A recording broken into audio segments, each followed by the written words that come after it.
Olá pessoal, a Web TV do Portal Amazônia começa mais uma edição do Amazônia Interativa. O programa de hoje vai ser em alusão ao Dia Mundial da Água, que é comemorado, celebrado amanhã. E para falar a respeito da importância desse recurso hídrico tão falado nos últimos tempos, principalmente aqui no Brasil e tão abundante aqui na nossa região, na Amazônia, nós temos a presença do representante do Serviço Geológico do Brasil, o famoso CPRM, que está sempre aqui com a gente, André Santos, e o professor Naziano Filizola, geólogo da Universidade Federal do Amazonas. Rapazes, obrigada por vocês terem aceitado o nosso convite. Eu quero começar perguntando para vocês se, nesse Dia Mundial da Água, a Amazônia tem o que comemorar. Bom, eu acho que sim, né? Pelo fato da gente ainda né, ter uma grande quantidade de recurso hídrico, obviamente que é por um lado só, né? Por outro, a gente ainda tem muito o que fazer para continuar e para manter esse recurso, né, em condições sustentáveis, né? E de forma que há muita coisa para a gente fazer, né? A gente tem problemas que, de uma certa forma, independem de uma ação local, né? Que são problemas que vêm de origem global, né? E que a gente está refletindo, enquanto a bacia está refletindo, né? Enquanto estrutura, enquanto meio ambiente, né? Mas também temos problemas locais, que a gente tem uma carência muito grande de gestão, né, do recurso, de saber como lidar com ele e, aliás, antes disso até, de conhecer de verdade, né, o que a gente tem em termos de quantidade de água e tal. Nós temos ideias, temos valores, mas que são muito antigos e que têm que ser sistematicamente revisados. Tem uma série de ações que a gente deveria estar fazendo mais. Entendido, André. Na sua opinião, nós temos muito o que comemorar nesse Dia Mundial da Água? Sim, comemorar porque estamos na maior bacia hidrográfica do mundo, né?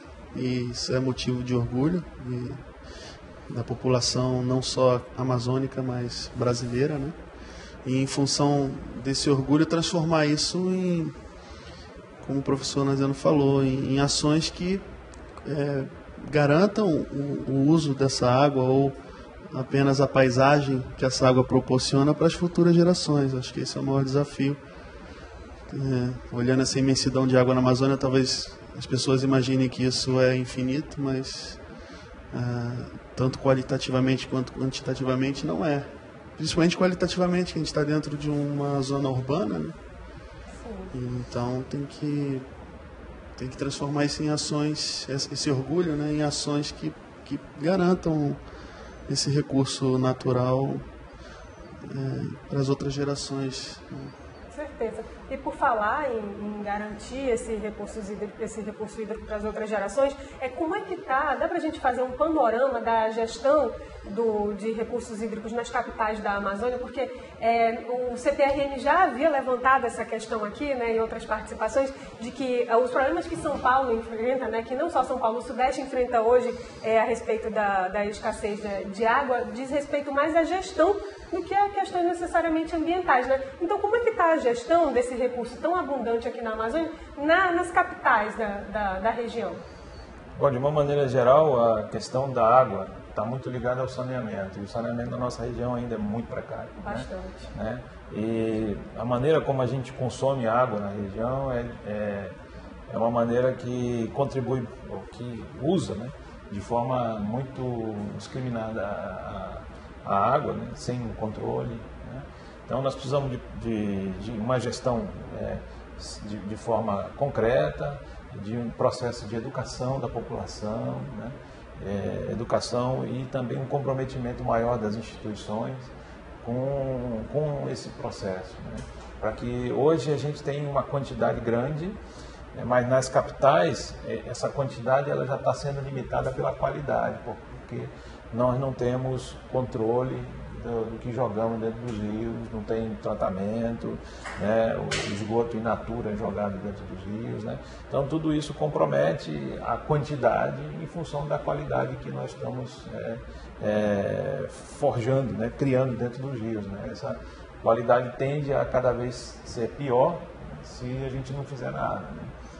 Então esse é um problema muito sério dentro das capitais. Como dizia o Leandro Tocantins, antigo, né, e grande escritor da nossa região, são os rios que comandam a vida na Amazônia, né? Então a gente tem que cuidar deles para que a nossa vida possa realmente continuar existindo.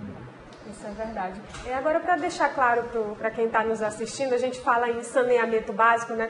E quando a gente fala em saneamento, a gente pensa que é só ter acesso a tratamento de esgoto, mas não só, né? Também é serviço de água, né? A gente podia deixar isso mais claro para quem está nos assistindo? Você podia explicar melhor, André, como é que funciona? Você tem a questão do abastecimento de água tratada, né? Onde aí não é só a questão de água superficial. Manaus tem um abastecimento ainda grande de água subterrânea, né? Existem muitos poços aqui na região. Inclusive o Distrito Industrial é um grande usuário de água subterrânea. Então é preciso também fazer uma avaliação de como está sendo usada essa água, né? E não é só água superficial. A água superficial, existem algumas subestações de tratamento de água, né? Aqui para Manaus, que servem à cidade. E o tratamento de água para a região amazônica, ele não é um tratamento barato, né? Principalmente nas outras cidades onde retira água dos Solimões ou do Madeira por conta dos sedimentos. Então, eu acho que o ponto focal nessa situação do saneamento começa na base, que é na educação ambiental nas escolas, né? Porque o uso da água, né, o usuário, nós usuários, a gente não tem muita noção do quanto que se gasta para tratar água, qual é o custo disso ambiental, né, dessa retirada. Então é importante investir nas crianças, né, ou nos estudantes, para que comecem a melhorar essa sensibilidade do uso da água, para que eles no futuro consigam gerir melhor isso, né? Entendido. Então, isso seria o que a gente falou, né? Saneamento básico, né? O tratamento de águas, né? Acesso a esgoto também. O Portal Amazônia publicou, se não me falha a memória, no fim do ano passado, o ranking do saneamento na região amazônica. Depois do Amazônia Interativo, vocês podem procurar lá no Portal Amazônia e conferir essa matéria. Se não me falha a memória também, Roraima, Boa Vista, é a capital da Amazônia que tem o melhor serviço de acesso a saneamento básico, né? E Porto Velho, em Rondônia, teria o pior. Se não me falha a memória, é isso. Então, pessoal, e qual é a importância dos comitês de bacias hidrográficas? É uma iniciativa prevista pela Lei de Recursos Hídricos, né, do governo federal. O professor, inclusive, sabe essa lei de qual é? 9433/97, justamente. Qual é a importância e o papel da criação dos comitês de bacias hidrográficas nas capitais da Amazônia? Se eu não me engano, só 4 estados possuem, né? Na verdade, primeiro, a gente tem que ver que é uma questão muito mais ampla, né? Essa lei, ela deu uma nova roupagem para a questão da gestão do recurso hídrico no Brasil, né? E não só os comitês são uma das partes que a lei consagra, né? Na verdade, a primeira coisa que se precisa fazer é um diagnóstico da situação, né, da questão da água, no nosso caso, em especial nos estados, né? Então, a criação dos chamados planos estaduais de recursos hídricos. Esses planos estaduais são instrumentos importantes dessa lei, para que a gente conheça a realidade primeiro, né? Então, ao conhecer a realidade, identificar os principais problemas que você tem ligados à água no estado. Depois, a gente entende que é importante que isso seja levado para as bacias, né? E daí a criação de comitês. Os comitês de bacias são basicamente como se fosse uma assembleia da água, né? Onde a população, os representantes dos usuários, né, dos maiores usuários da água naquela região, naquela bacia, podem ir para conversar e tomar decisões e definir objetivos em relação ao que se deve fazer para manter uma situação de conforto em relação à questão da quantidade e da qualidade da água naquela bacia. Então, esse processo de construção da gestão, né, é um processo complexo, que leva tempo E a lei também fala de que isso precisa ter um envolvimento grande da sociedade, porque senão você pode contratar um consultor, o Estado contrata um camarada que vai sentar numa mesa, pega uma porção de livro, constrói um documento bonito, diz, bom, isso aqui é o Plano Estadual de Recursos Hídricos. E isso não tem reação nenhuma no meio social, porque a sociedade não participou. Exato. Então ela precisa participar, precisa interagir nesse processo. Sem isso, não dá. E para isso o Estado precisa estar organizado com suas instituições funcionando, suas instituições de ciência e tecnologia, suas instituições de meio ambiente, para poder aproximar a população dessa questão, e com o uso dessas instituições poder finalmente fazer um documento que seja um retrato da questão da água na sua região. E como a água é algo transversal que perpassa vários setores, você vai ter que envolver o pessoal da área da biologia, o pessoal da área de floresta, o pessoal da área de clima. Então, são várias áreas que vão ter que conversar para se construir isso daí. É um processo realmente complexo, demorado e que precisa das instituições do Estado. As instituições federais já apoiam bastante, mas as instituições do Estado precisam participar. Entendido. Professor, agora, ainda em relação à criação dos comitês de bacias hidrográficas, aqui no Amazonas a gente só tem um criado e data de 2009. Se a gente olhar no site da Agência Nacional de Águas, a gente vê que muitos dos comitês foram criados em 2015. Parece que correram com isso. Quais são as maiores dificuldades que os gestores enfrentam para criar esses comitês de bacias hidrográficas? É uma coisa muito complexa, a gente está falando aqui que tem que ter a participação de toda a sociedade, mas é muito difícil a gente reunir essas pessoas, a gente trazê-las para a discussão? Se você tiver instituições no Estado que tenham essa capilaridade, no meio da população, que tenham essa capacidade de agrupar, que tenham essa capacidade de dialogar com as organizações sociais, isso não é difícil. Agora, precisa realmente, primeiro, precisam existir instituições do Estado que estejam responsáveis por isso, pela questão da água de forma bem explícita, pela questão da água, pela questão do meio ambiente, pela questão da ciência e tecnologia, que elas possam, assim, se unir para buscar esse diálogo com a população.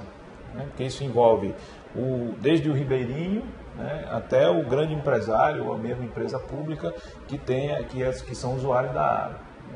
E fazer um comitê funcionar depende disso, também depende de recurso. Esse recurso tem que ser normalmente buscado dentro da própria bacia.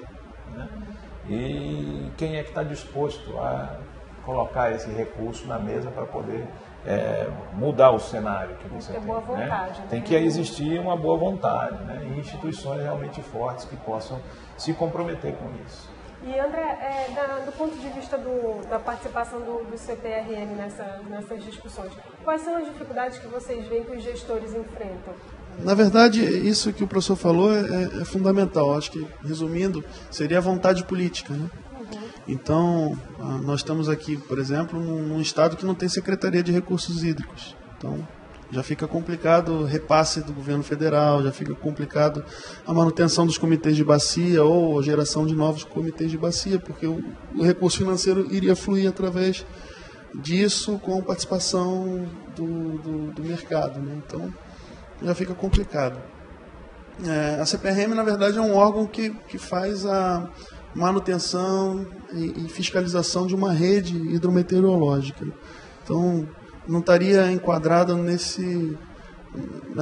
na gestão em si, que nacionalmente falando, é da Agência Nacional de Águas, que utiliza o apoio de instituições estaduais para essa gestão.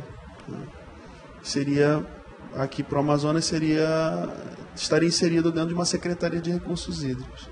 A SENGRE. É a Secretaria Estadual, é a SENGRE.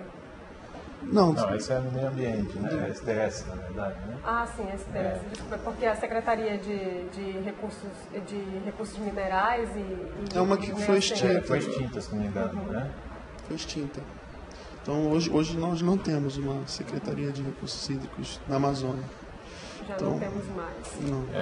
Isso é desculpa, André, mas isso é um problema, porque quem vai por os fóruns nacionais, discutir essa questão agora no nosso estado, né? Precisa você ter um órgão que tenha isso como competência, no meu entendimento, né? Então, nós estamos numa situação que eu diria um pouco, para dizer o mínimo, né, refletindo um pouco de,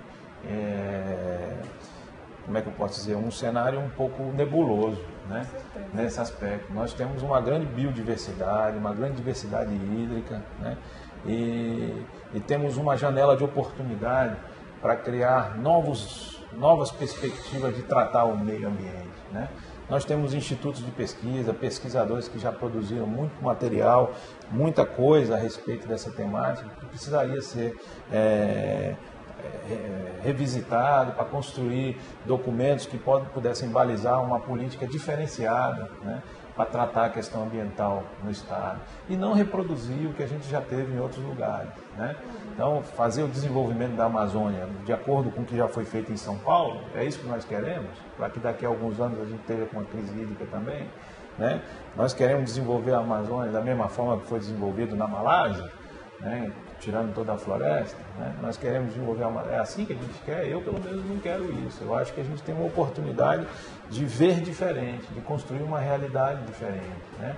Usar o recurso que a gente tem aqui de uma forma inovadora, né? E em que a gente possa contribuir para o mundo com soluções e não copiar as coisas que nós já vemos lá fora, né, para tentar reproduzir aqui o mesmo que você já tem em outras localidades, apenas porque há um interesse de uma ideia de conforto que a gente tem na sociedade mundial e que a gente quer incorporar essa ideia de conforto para nós aqui.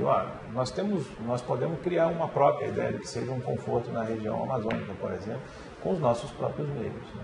Entendido. E realmente vale a pena a reflexão a respeito disso que o professor Naziano e que o André falaram. São dois pesquisadores atuantes. Aqui o professor Naziano, inclusive, é difícil a gente conseguir um espaço na agenda dele, né, para ele participar das nossas matérias aqui do programa, porque ele está sempre em campo, está sempre orientando alunos. Enfim, gente, vamos ser críticos, né, em relação à situação que nós estamos vivendo. Mas, se eu não me engano, tem aí no ponto umas matérias que a gente vai mostrar para vocês em homenagem ao Dia Mundial da Água. Olha aí, Rondônia enfrenta desafios para preservar recursos hídricos. Olha só, lá de Rondônia. Olha só, um estado que possui 7 bacias hidrográficas, a maior do Rio Madeira. Material bacana. Além dessa, tem outras. Vocês podem, assim que o Amazônia Interativo terminar, vocês podem lá acessar e ler. Elas estão muito legais, mas só depois que o programa terminar. Por enquanto, vocês continuam ligadinhos aqui. Olha só que bacana, bastante fotos. Olha só, atividade piscicultora. Bacana, né, gente? Agora, eu queria falar a respeito de tratados internacionais em relação às nossas bacias hidrográficas, né? Os grandes rios da Amazônia, como a gente estava conversando aqui antes do programa começar, eles não nascem no Brasil, né? Eles são rios internacionais, né? Se eu não me engano, só tem um rio aqui que corta uma capital da Amazônia, que é o rio Tocantins, que ele é exclusivamente nacional, né? Mas como é que se trata a gestão de recursos hídricos nesse cenário? Existe algum tratado internacional, alguma coisa assim que prevê a gestão dessas águas? Bom, existem várias iniciativas, né? Algumas que começaram da base e estão chegando até o topo agora do ponto de vista da política, né? Sobre como lidar com as questões não só de recursos hídricos, mas ambientais. Um exemplo disso é a iniciativa MAP, na fronteira entre Brasil, Bolívia e Peru, né? No Brasil é o estado do Acre, então lá tem uma iniciativa muito interessante que nasceu do seio popular e que hoje está chegando às esferas mais dos decisores da alta escala dos países, né? E essa é uma experiência muito interessante, mostra que existindo mobilização popular, a participação do povo, a sua importância, as coisas podem realmente chegar a um processo de decisão em mais alto nível, né?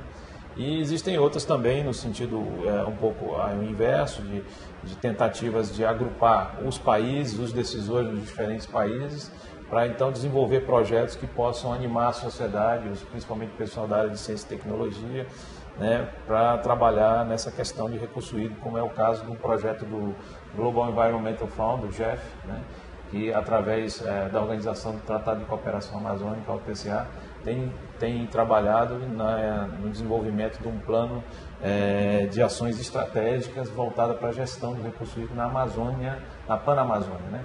Então eles têm representantes em cada um dos países e tem grupos de trabalho executando ações e preparando, na verdade, esse plano de ações para ser desenvolvido na região.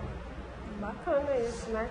E André, você quer colaborar? Eu conheço apenas alguns projetos, nada que parta dos países em si, mas alguns projetos como o Oriban, que é um observatório na Amazônia que estuda todos os países aqui da região amazônica, Bolívia, Peru, Brasil, Guiana.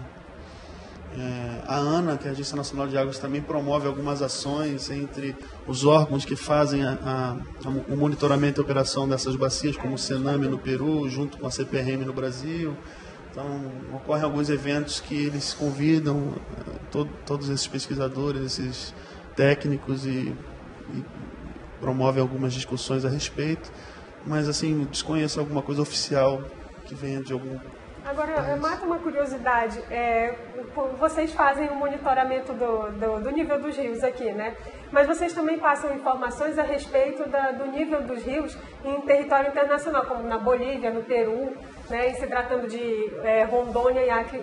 Vocês trocam informações com os órgãos equivalentes, digamos assim, ao CPRM nesses países, ou vocês têm estações lá? Como é que funciona esse trabalho? Não, a gente não pode ter estações lá, né? A gente só pode operar no território nacional. O que ocorre dentro desse âmbito que eu falei, desses encontros, até mesmo na parceria, na amizade, os técnicos trocam esse tipo de informação. Então eu recebo, às vezes, de um engenheiro lá do Sename, um boletim que eles divulgaram lá. Apesar de que esses boletins também são disponibilizados nas páginas desses órgãos.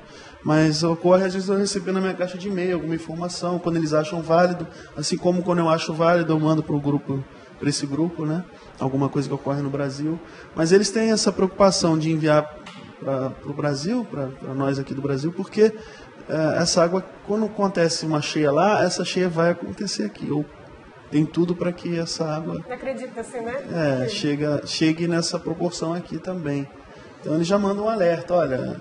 Nossas estações aqui estão acima da média. Eles já avisam a gente, dá uma olhada aí, porque isso pode ocorrer aí também, nesse sentido.